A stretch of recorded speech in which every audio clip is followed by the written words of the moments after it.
Today's episode of the Bleav in Steelers podcast is brought to you by betonline.ag. Major League Baseball is in full swing and the Summer Olympics continue to chug on. If you want to place a bet on the action, BetOnline is the place to do it. And I'm burying the lead here. Preseason starting this week, and not just NFL football, Steelers football. If you want to place a bet, even on preseason action, again, BetOnline is the place to do it. I don't care what your thoughts is. I don't care what sport it is. Just go to BetOnline because they always act 24/7, 7 days a week, nonstop, no sleep. No sleep, Mike, no sleep.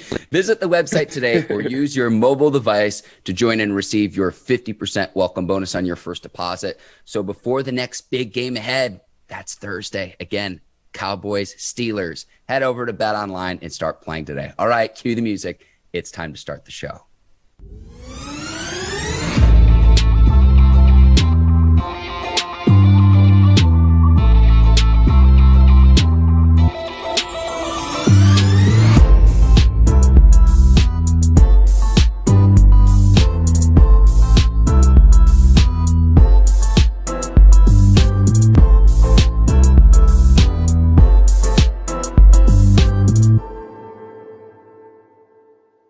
Welcome to another edition of the Bleav in Steelers podcast on the Bleav Podcast Network. I'm your host, Mark Bergin, joined as always by my guy, two-time Super Bowl champion and 12-year veteran of the Pittsburgh Steelers, Ike Taylor. IT, it is game week between now and the Super Bowl in February. We will have football every single weekend. It starts Thursday night. Steelers, Cowboys. I'm ready to roll. Finally starting to talk about on-field action in 2021. I'm fired up, and I'm fired up to talk with you this morning. How are you doing, my man? Hey, Mark and Mark, the football season is here. Tomorrow, the Dallas Cowboys are going to play my very own Pittsburgh Steelers for the Hall of Fame game. I'll be up there on Friday, but yeah, it's football season now, baby. Ain't no turning back. We're going to get into it, and we start with Mason Rudolph named the Steelers starter for the preseason game. Big Ben won't play. A few other veteran players won't play. Cameron Hayward, Joe Hayden.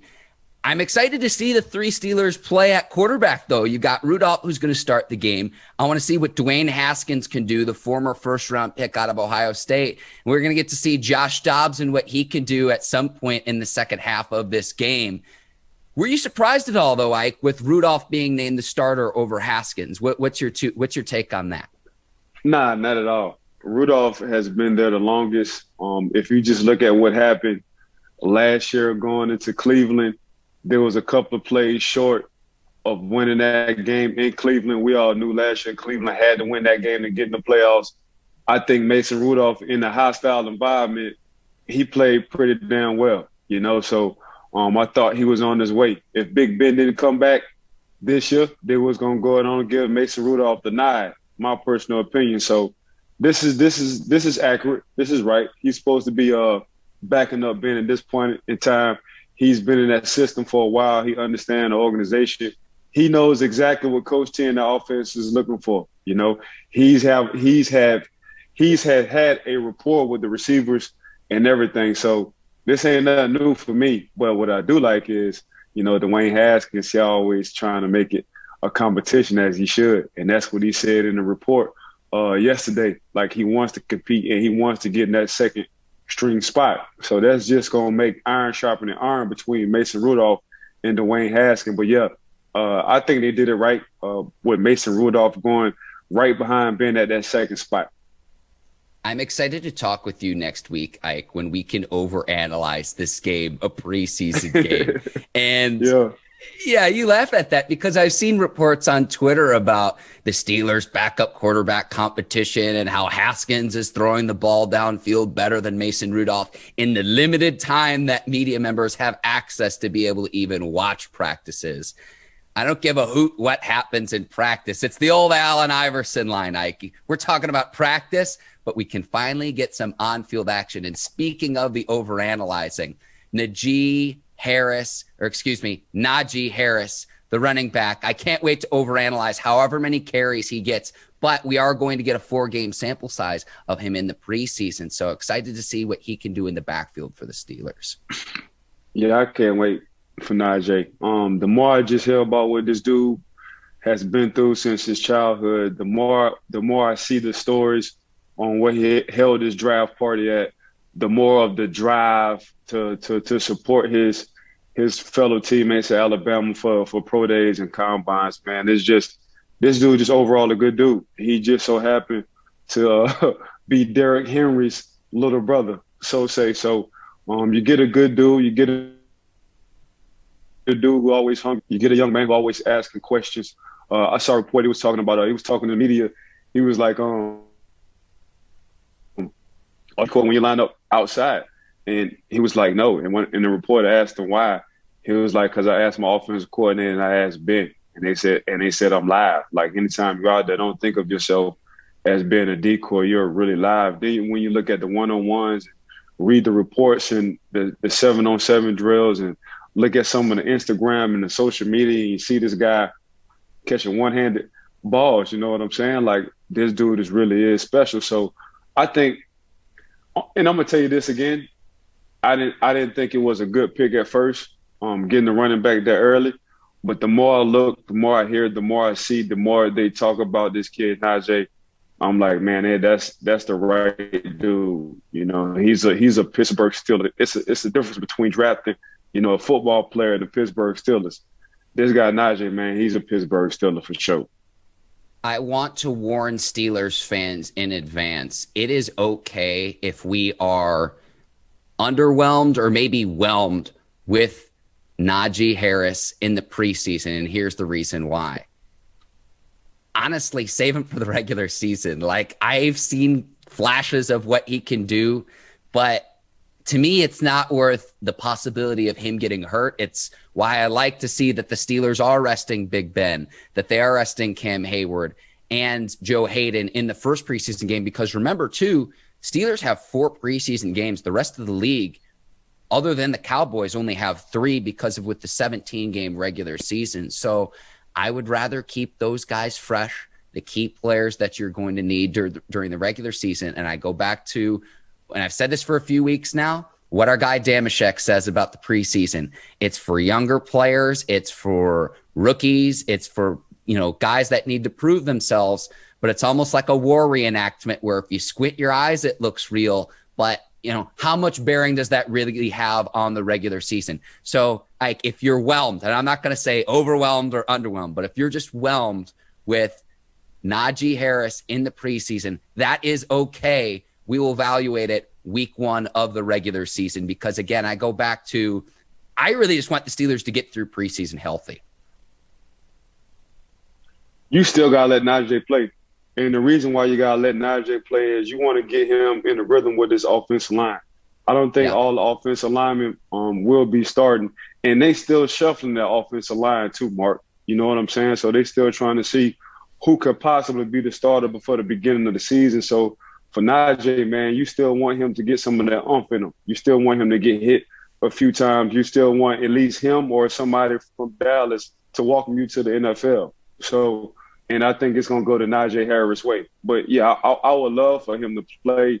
He's going to be on the pitch count. He's not going to play that much. Coaches probably get 2 or 3 series out of Najee just to get his feet wet in the water and walking him to the NFL. But at the same time, I would love to see him just getting the rhythm, not only for himself, but the offensive line as well, picking up protections for Mason Rudolph and Dwayne Haskins. It's a lot of other things other than running that coaches are looking for from a running back, and one of them is pass protection. So they want to see a few things. They already know he's been a good runner. They want to see him pass protect and pick up blitzes if they do blitz from the Dallas Cowboys, and at the same time, line him up wide to see if he can do what he did in college, coming out that backfield and catching the ball and making plays. So I think it's a 2 to 3 game series for him.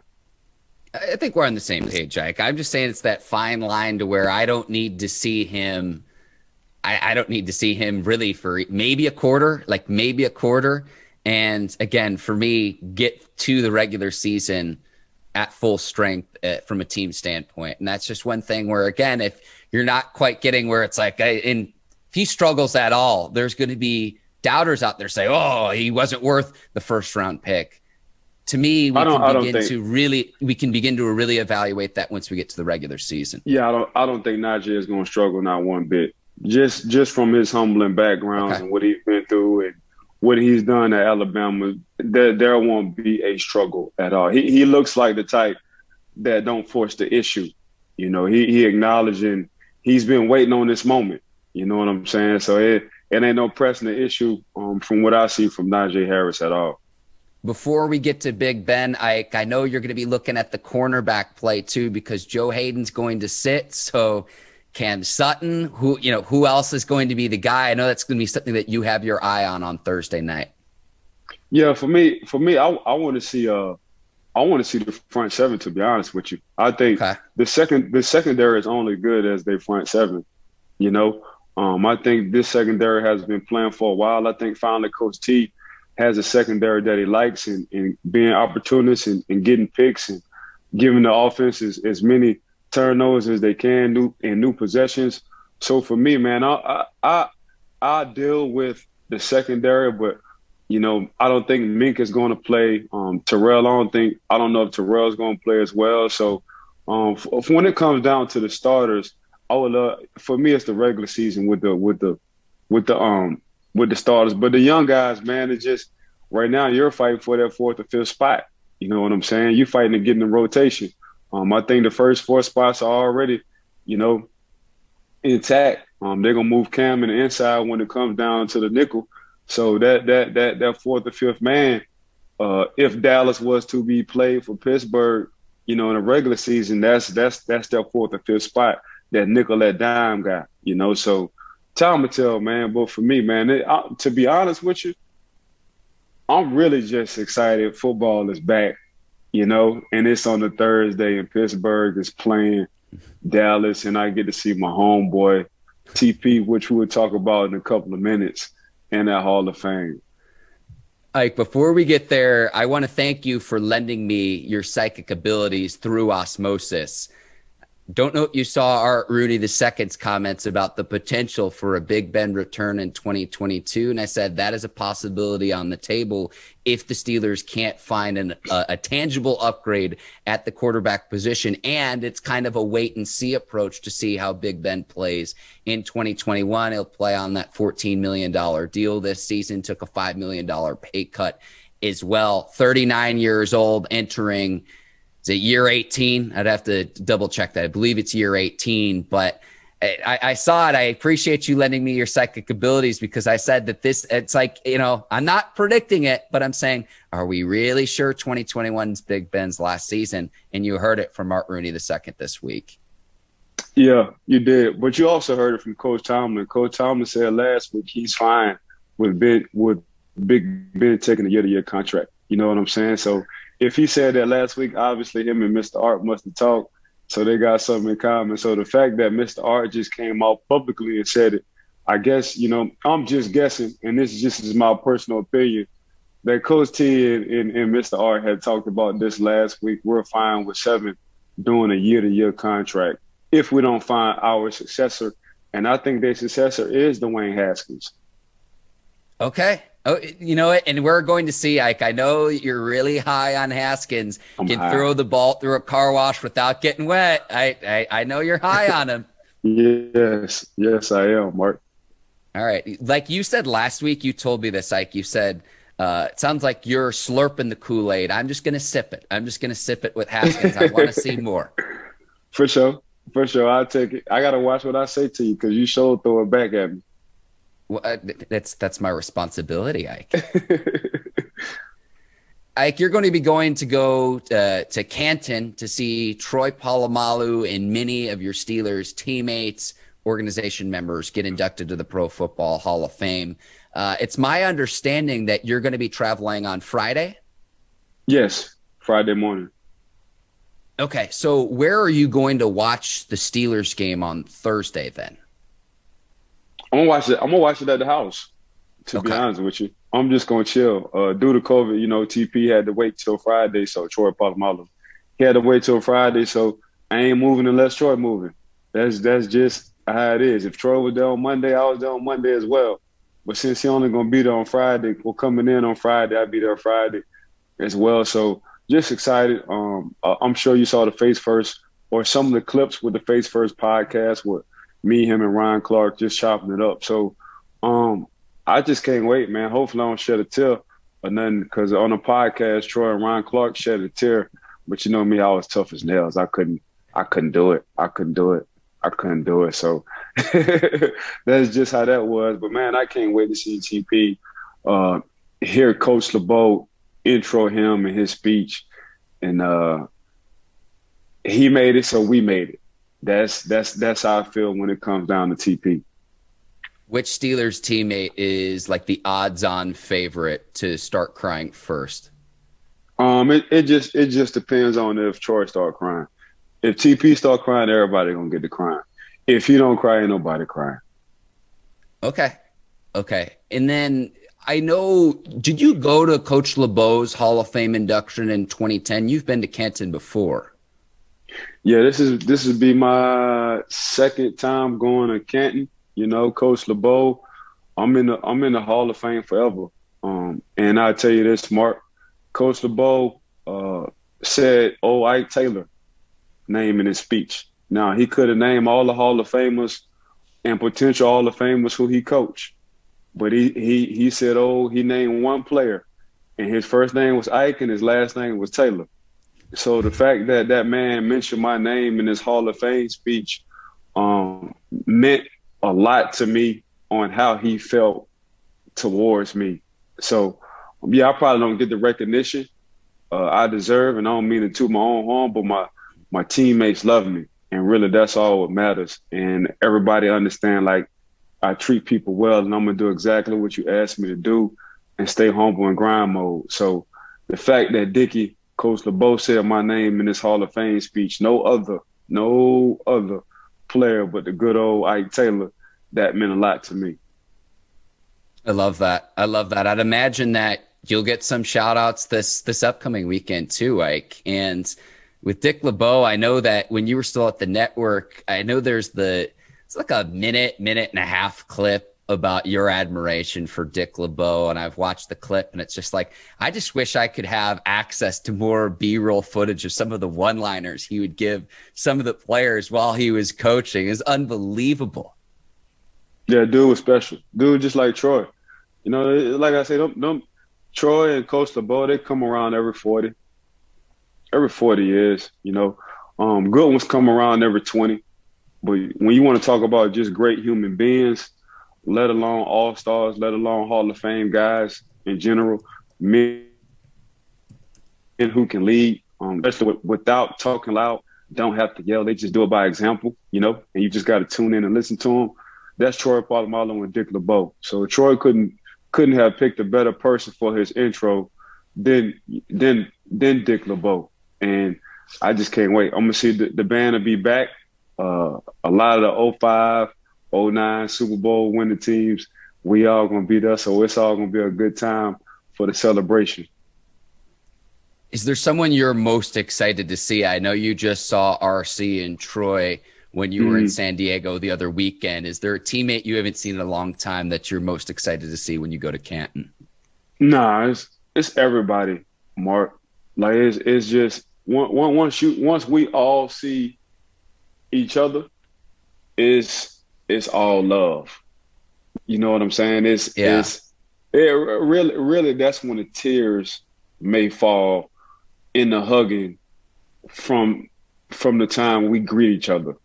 You know, it's like, damn, bro, I miss you. You know what I'm saying? But it's a genuine love, the brotherhood we had in that Pittsburgh Steelers locker room. So honestly, I can't wait. But it's over under when somebody would probably cry.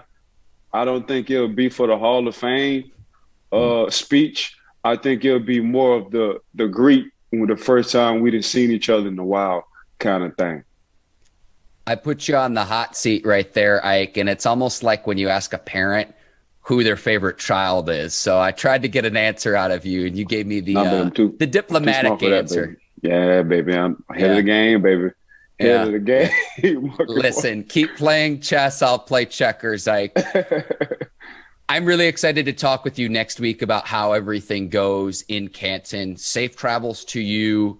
Appreciate on you. Friday as well, getting there as well. Really excited to talk with you next week to ask you about how everything goes. Our final segment of the show, Carson Wentz and Quenton Nelson out for the Colts with the same foot injury in the AFC South. They'll both miss somewhere between 5 and 12 weeks. Ike, this is my opinion. I think the Quenton Nelson injury is more significant than the Carson You took the words out of my mouth. Well, you tell me that the house is built from the ground up, but Quenton Nelson, one of the best maulers up front that the National Football League has. One of the best offensive linemen in the NFL this date. You know what I'm saying? He just wound up having that injury. And yeah, and if you want to start a franchise, that's who I'm drafting over Carson Wentz. I'm drafting Quenton Nelson, period. He's a football player. To me, he's a Steeler. Pittsburgh just didn't have the opportunity to get him first. But, yeah, you build your team from the ground up. And when it comes down to Monday morning meetings after that Sunday game and coach is showing the offense or a defensive lineman smashing faces and being dominant and setting the tone, that's that guy right there, Quenton Nelson. So, and this is no disrespect to Carson Wentz. Hopefully both of them heal fast and get back ASAP whenever they can. But, yeah, Carson Wentz, this has been a issue for Carson Wentz, injury prone. You know, for the past 6 years, that's what's been going on his resume. So hopefully he can stay healthy. He just can't shake that injury bug. But Quenton Nelson he's your old school 1970s Pittsburgh Steelers, let's have a bar fight kind of guy, you know? Yes. You mentioned Wentz playing 16 games in the regular season. Again, we're moving to 17 games this season. Right. But I'm doing live math here, Ike, which is always dangerous. He's only done that twice in his career, though. So he's been in the league now for several years. He has struggled to stay healthy. You want to say he's injury prone, whatever. The facts are what they are. We always say the best ability is availability. Availability, correct. It's not just with Nelson's injury, though. To me, it's how do you continue the success of the running game as Jonathan Taylor enters his second year. Correct. So Nelson's out with an injury. You're also down your Pro Bowl center. That's a guy by the name of Ryan Kelly. He's going to miss a few weeks with an elbow injury. Left tackle Eric Fisher is still rehabilitating back from a torn Achilles injury. And here's why this matters, Ike. It's like, well, why are you talking about the Colts? We know the Texans are going to be one of the worst teams in the NFL, just given what we saw last season. They have a lot of work, first-year head coach in David Culley. In Jacksonville, the Jaguars, you've got a rookie quarterback in Trevor Lawrence, also first-time NFL head coach in Urban Meyer. We don't know what to expect with them. So who's left? The Tennessee Titans. It's really a two-team division in my eyes between the Colts and the Titans. And if you look at the betting markets, they would agree with what I'm saying. And so that's where Carson Wentz comes in. You try to rehabilitate his career, reunite him with Frank Reich, where he had success in Philadelphia under Frank Reich. And that's kind of the idea behind all of this. But if you can't stay on the field and stay healthy, I don't know. And I'll go to this as well. If the Colts don't bring in a veteran quarterback to try to Band-Aid this situation right now, I actually think that's a good thing, meaning maybe Wentz's injury won't take as much time. It'll take closer to, say, 5 weeks than 12 weeks, and he could maybe miss maybe 1 or 2 games, but still get back for the start of the season. I'm going to be really curious to see how all of this plays out. Yeah, I think you make a trade for Nick Foles if Phillip Rivers don't want to come out of retirement. That's what I think the coach should do. I think Phillip Rivers already know the setting. He's been a part of the growing process with coach. He understands how to win. He knows that locker room. The locker room know him as well. So, yeah, even though he's coaching, this could possibly his first year coaching his high school team, you know, hopefully trying to get them to a state championship, why not come back? Come out of retirement for a year. You know, you as in Phillip Rivers, I think Phillip Rivers give, you know, the Colts the best opportunity to make that playoff push again. He did it last year. And you want to talk about a guy who can get rid of the ball. Yeah, he does like he's a gambler. He's a Brett Favre. He's a gunslinger. But why not? You know, you got a lot of young talent. Your defense is probably top 5. Without the injury bug on the offensive line, you probably had a top 3 offensive line right behind or in front of the Cleveland Browns. You got 2 studs at the running back position. You got receivers. You got a head coach who knows what the heck he's doing. So, yeah, why not bring him back? So that's how I look at it. If you can't make a trade or push for Nick Foles, because Nick Foles right now is at the 3rd-string quarterback, you know, but he got a good rapport with the head coach as well. So time will tell, but I would definitely push. If I'm the coach, I would definitely push and try to talk to Phillip Rivers on coming out of retirement. I'm with you on Rivers because I really don't know what to expect from Brett Hundley and Sam Ehlinger, the rookie out of Texas. I don't know what to expect from them. They're both young players. So I'm with you with Rivers. But Foles, and I understand Foles' frustration because he's stuck 3rd on the depth chart because you've got Andy Dalton and Justin Fields in Chicago. If I'm the Bears, I hang on to all 3 for the time being because you're 1 injury away from being next guy up. But I'm going to push back with the Foles return, and I understand, the return with Frank Reich, it could work in Indianapolis a lot like it did for Nick Foles on his magical run to the Super Bowl. But we've seen this story again, and it's like, fool me once, shame on you. Fool me twice, you know the rest of the line. And Ike, I'm going to push back here because to me, if you bring in Nick Foles for this Colts situation, it's like putting a Band-Aid on a flesh wound. He was reunited with John DeFilippo in Jacksonville, and Gardner Minshew, a 6th-round rookie, outplays him. He gets reunited with Matt Nagy, Bill Lazor, and DeFilippo again in Chicago. And Mitch Trubisky, love him or hate him, outplayed Nick Foles from a quarterback standpoint in the 2020 season, and he's no longer in Chicago either. So with Nick Foles, it's like, how many chances can you get? I just don't see a way that they can rekindle the flame, how they can create that magic again that they did on the Super Bowl run. I don't see it. I understand Nick Foles' frustration because he's buried on the bench in Chicago, but I just don't see how that could help the Colts at all for those marriage. reasons. That marriage is the one, and that's the flame. You don't need to rekindle a relationship when it's already popping. When every Thursday you got a date night with your girl and you haven't missed a Thursday in 10 years, there's nothing to rekindle. Everything is proven between Coach Frank Reich and Nick Foles. When we're together, we win. Maybe when he goes to Chicago and other teams and Nick Foles just ain't Nick Foles. But I know with Coach Frank Reich, Nick Foles is Nick Foles. Nick Foles is a Super Bowl winner with Coach Frank Reich. That's what I do know. And by the way, he took Carson Wentz's place when Carson Wentz did get hurt.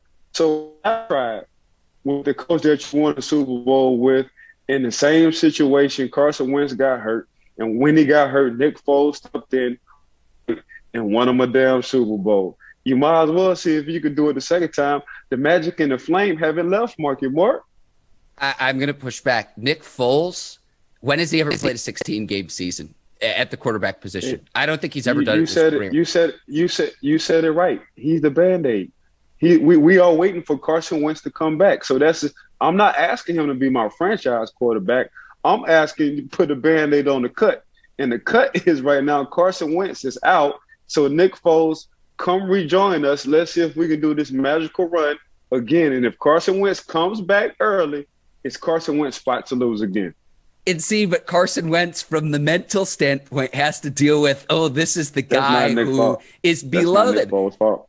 I know, but we're talking about, like, if you go to Philly, there's the statue outside of the stadium. Same thing with Phillip.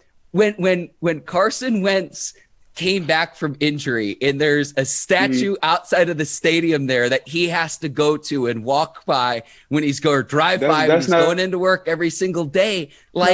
He's supposed to be at the time, he's supposed to be the face of the franchise in Philly. That's not Nick.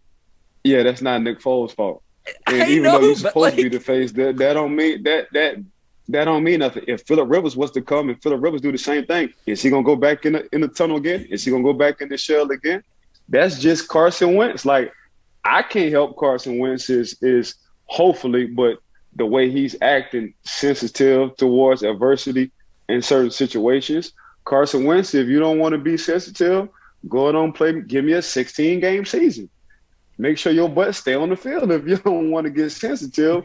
But if you keep getting hurt and you keep giving these guys behind you, like the Jalen Hurts and the Nick Foles, opportunities, your butt gonna be out the league sooner than later.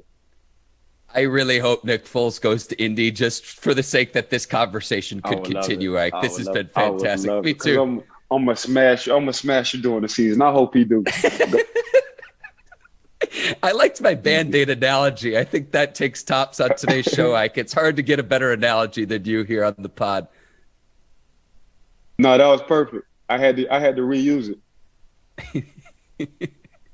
If you enjoy the Bleav in Steelers podcast, go leave us a 5-star review on Apple Podcasts. Please rate, review, and subscribe wherever you listen to your shows. Ike, we're on YouTube, Facebook, Twitter. We are everywhere now.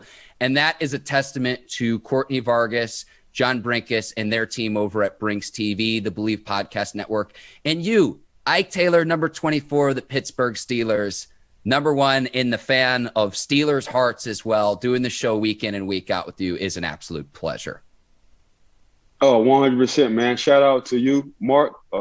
Appreciate being my guy for this Bleav podcast. Shout out to Bleav podcast. Shout out to Brinks TV and Miss Courtney and their team, everything they're doing. Shout out to the viewers and the listeners. Shout out to Bet Online. Whew, y'all been with us since day one. I guarantee you we're going to keep making y'all smile and happy. Thanks for sponsoring us. But at the same time, man, just want to make sure y'all give us 5 stars. Please give us 5 stars. Tune in, like, review, talk to us. We'll try to talk to y'all back. But just want to thank everybody for just tuning in to Mark and I on a daily. You know, we're going to keep entertaining and try to be insightful as well. Steelers football returns on Thursday night. Hard Knocks 2, the premiere on HBO on August the 10th too, Ike. Really excited to talk to you next week. Safe travels to you as you head to Canton to celebrate your teammate, Troy Polamalu. For Ike Taylor, I'm Mark Bergin. Thank you for listening to the Bleav in Steelers podcast. We'll see you next week. Take care, and so long, everybody. Peace.